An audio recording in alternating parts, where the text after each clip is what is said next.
Vladimir Poutine, son ex-femme, a une villa en France et cela attire les soupçons. En 2013, Vladimir Poutine a acquis une villa à Anglet, dans les Pyrénées-Atlantiques, pour l'offrir à Lyudmila, son ex-femme.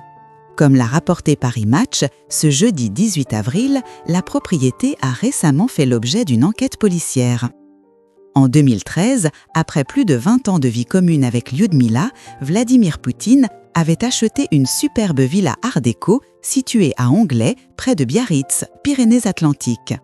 Une propriété estimée à près de 6 millions d'euros qui appartient désormais à nouveau compagnon de Lyudmila, l'homme d'affaires Arthur Ocheretnioun.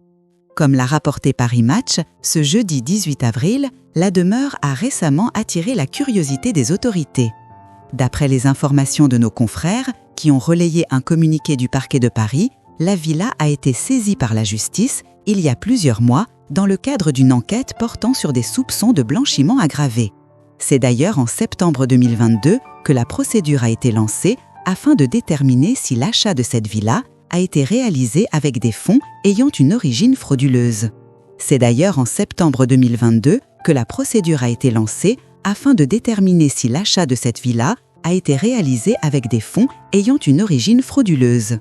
Aucune personne n'est actuellement poursuivie dans ce dossier, a précisé le parquet de Paris, précisant que les investigations ont commencé à partir d'une plainte de l'association anticorruption Transparency International, déposée peu après le début de la guerre en Ukraine.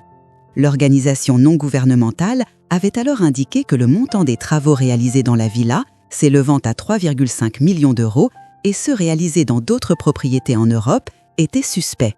Ces activités professionnelles connues officiellement ne génèrent pas de revenus suffisants permettant de justifier un tel train de vie avec des acquisitions pour plusieurs dizaines de millions d'euros, a expliqué Sarah Brimboeuf, responsable du plaidoyer à Transparency International lors d'un échange avec l'AFP.